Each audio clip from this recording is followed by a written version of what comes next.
Dalam sebuah pemahaman ekonomi umum, adanya investasi asing masuk ke sebuah negara menjadi ukuran suksesnya pemerintah di dalam mengembangkan ekonominya. Sungguh, kalau dari kacamata orang yang sederhana, maka pemahaman foreign direct investment kayaknya benar begitu. Tapi jangan ditelan mentah-mentah gitu atuh. Jangan sederhana pemikirannya. Pemimpin negara itu harus dalam pemahamannya akan investasi asing. Jangan digeneralisir. Kalau sederhana pemikirannya bahwa investasi asing ke Indonesia akan membawa kemakmuran, faktanya tidak sesederhana itu. Malahan kalau seperti saat ini pasti tidak akan membuat kemakmuran karena ada yang nggak benar memahaminya. Terbukti kehadiran FDI saat ini selama 7 tahun terakhir tidak membuat pemerintah berhenti cari hutangan. Jadi kalau salah FDI akan tetap tidak membuat makmur, akan tetap berhutang. Jadi kalau tetap berhutang artinya FDI salah. Itu sederhana saja. FDI kalau digeneralisir begitu ya terlihat benar, padahal investasi asing harusnya dipilah-pilah. Hanya yang menggunakan bahan baku lokal dan menghasilkan dolar lah yang diizinkan dan tidak mengeksploitasi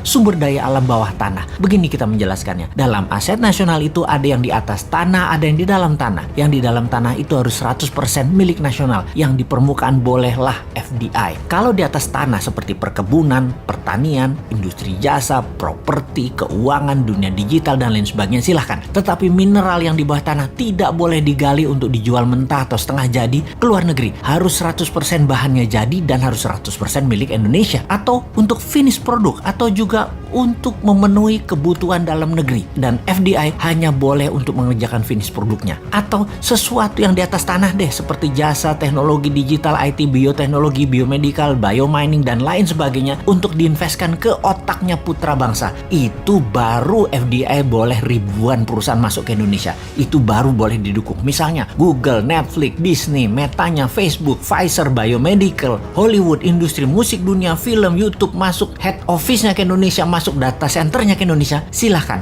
Sekali lagi, jangan SDA alam seperti di Sulawesi, alam dikeduk, aset hilang, negara dapat apa? SDM Indonesia dapat apa? Kok nggak ada yang peduli sih? Sekali lagi, asing yang invest di SDA dalam tanahnya Indonesia yang mentah atau setengah jadi, itu dikirim ke negeri asalnya, itu harus dilarang. Itu melanggar Undang-Undang 45 pasal 33 dan pejabat yang melindunginya harus dipecat. Sekarang terbalik, asli terbalik. Uang asing, teknologi asing, tenaga kerja asing, bahan penunjang proyek asing, desain asing, Indonesia hanya keplok-keplok hore sama selfie-selfie, lalu viral-viral, terlihat membangun dan negara akan menjadi makmur. Oke deh, anggap benar aja investasi asing di Indonesia saat ini seperti apa yang di mata banyak masyarakat pemuja pejabat yang serba bisa. Ternyata tidak banyak juga yang masuk investasi ke Indonesia ini dibandingkan negara lain, dan sudah sedikit jumlahnya dibanding negara lain, namun besar secara jumlahnya bagi Indonesia. Dan tepat sekali, karena mereka invest itu tujuannya satu, memiskinkan aset nasional sumber daya alam Indonesia. Dibandingkan di Singapura nih ya, investor masuk adalah sekitar $19.000 per kapita penduduk Singapura tahun lalu. Indonesia tuh hanya $100 per kapita investasinya, jauh dibanding Malaysia dan Vietnam yang hampir $300 per kapita investasi asingnya masuk tahun lalu. Sudah sedikit di Indonesia itu ngerusak, memiskinkan aset nasional lagi. Tapi itu kalau saya orang Jawa sih masih bilang untung nggak sama dengan Singapura. Jumlahnya masuk $19.000 per kapita, masuk dan merusak. Wes, gak lihat 3 tahun lagi tuh mas sampai 2024. Sekarang aja sudah ambiar karena kecil ambiarnya. Nanti kalau sudah di atas tahun 2024 baru lo kerasa bahwa keputusan sekarang mengambiarkan juga, cuman slow pace aja.